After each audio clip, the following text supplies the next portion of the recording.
the new 2017 iMac released in the WWDC conference, which Apple, they released a whole bunch of new products, including this new iMac, the 21-inch. They upgraded their MacBook, as well as announcing the iMac Pro, which is that sleek 5K iMac that I don't know who can afford, but if they could afford it, go for it because it's very sleek and good looking. But that's not what I have. This is the 27-inch and I customized it, and we'll go into the specs later. But here's our keyboard, typical Mac keyboard. Here's our mouse. It looks kind of sad. I don't really like Apple mice. But yeah, that's this. It's pretty simple. So there aren't many accessories since this is Apple, You guys know Apple? This is it. So the main comparison I'm doing today is with the 2017 iMac versus my early 2015 13-inch MacBook. And we're just gonna test how well these two render in terms of video editing. I'm not very concerned with anything else at the moment. Our focus is how well it renders. But let's actually unravel and review this thing, get this out of the way, man.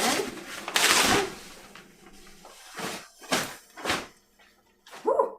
Doesn't this look nice? Look at this. Wow. I've never had a computer this big, and I've never had a iMac anyways. So let's look at the back of this. So there isn't much difference from the older iMacs. They have the typical headphone slot, SD card. We have 4 3.0 USB ports, 2 Thunderbolt ports, and the Ethernet port. But that's it for now. It's just a stronger computer, worth more for its price. But we're gonna get testing to this after we finish doing all the, downloading all the Adobe programs, doing all that good jazz, and we'll come back then. We're back now, and we got everything settled, downloaded the Adobe programs. The only Adobe program we'll be needing today is actually Premiere, but we have the rest anyhow. I'm just gonna go through some specs of the iMac versus my laptop. I'll go through this first and I'll have it all on screen so you guys can follow. So we have a 5K Retina screen display, 27-inch. It's 2017. The processor is a 4.2 gigahertz i7 processor versus when you originally buy the normal iMac. I customized this, so I had to pay extra, $200 extra to go from the i5 to i7 from 3.4 to 4.2. And then I added more memory it starts at 8 gig, and then I added more money to go up to 32 gig. And then our graphics card, it starts with the Radeon Pro 560 with 4 gig video memory. I upgraded to the Radeon Pro 580, which I believe is the highest one at the moment. So my MacBook is on 2.7 i5. So we're having 2.7 versus 4.2 i5 versus i7. So that's a big difference already. Since this was around 1,000, this around 3,000. So that's 3 times it. We have 8 gig memory versus 32. So you can imagine that's a big difference if you just know your computer stuff, I guess. And then we have a graphics card of Intel Iris Graphics 6100. I'm not even sure I'm familiar with that. That sounds so old and ancient.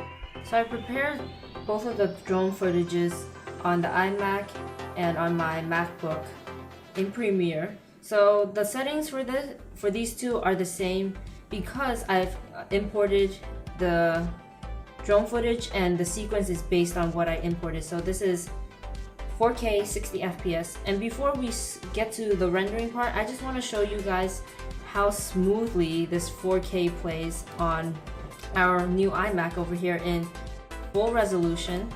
So let's do this. Look at that, no lag at all. This is exactly how the drone footage was shot. So this is 4K 60 FPS shot by the P4 Pro, Phantom 4 Pro.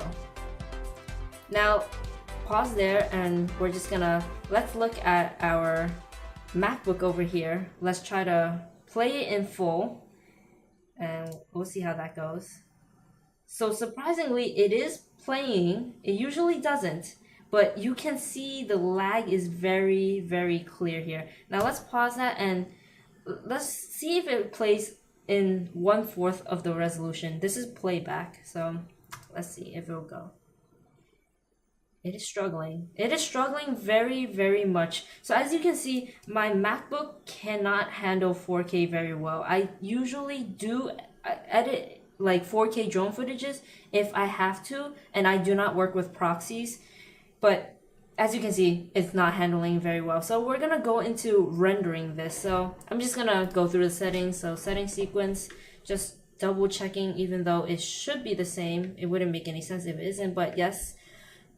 60 FPS, well, 59.94, and then audio level same, 4K 3840 by 2160. So yes, our settings are the same. You can tell it's the same settings. I didn't change anything. This is a preset, so there should be no reason that these would be two different settings. I even have the brightness on the same level, 2 less before full.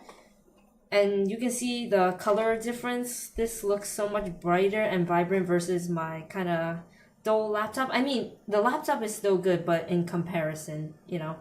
So estimated size is 119 megabytes. So that's the same thing. Just putting it on the desktop. So I'm gonna click these two at the same time and start exporting. So ready, set, go.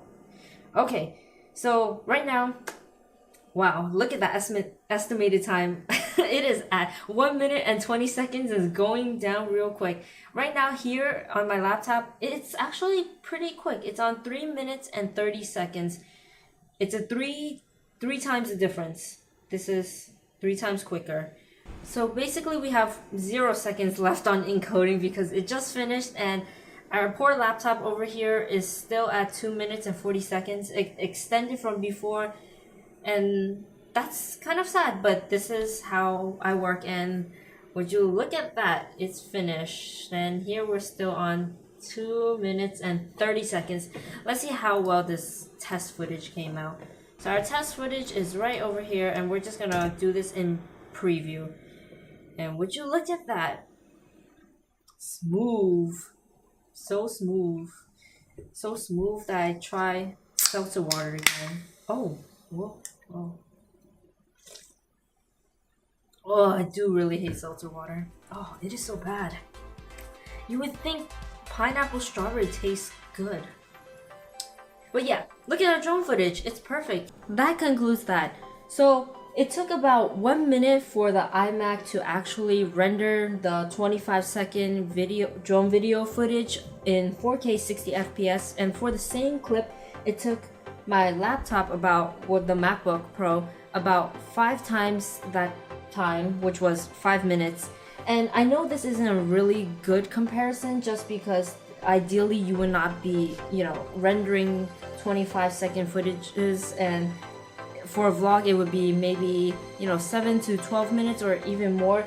But I hope that gives you guys like an idea of the difference between these two. For a for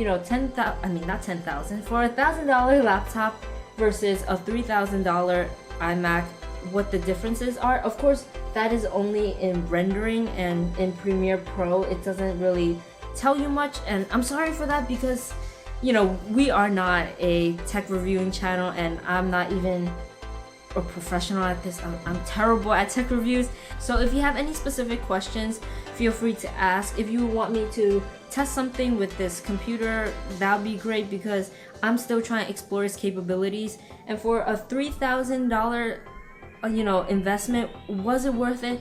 I still don't know. We just got it, and it's just the first day, so I'll have to just work with it more. And if you guys follow our vlogs, you'll probably be able to hear us complain or promote this new thing if it's really good. But yeah, we can't say for sure right now, but hopefully in the future, I hope it serves us well, because mainly I bought it for editing, and I really wanted to get into motion graphics. If you guys don't know, I know I keep repeating this in like the most recent videos, but I'm majoring in graphic design, so I use the Adobe Suite a lot, and it takes a lot of RAM, and I don't like my stuff lagging. And the spinning beach ball of death, guys, you probably know that thing. It always on my laptop no matter what program I'm running, but that's I digress. I'm sorry. But yeah, I hope you guys enjoyed our video, our tech review, I guess. So if you have any more questions, feel free to leave them in the comment down below. But as always, take my words with a grain of rice.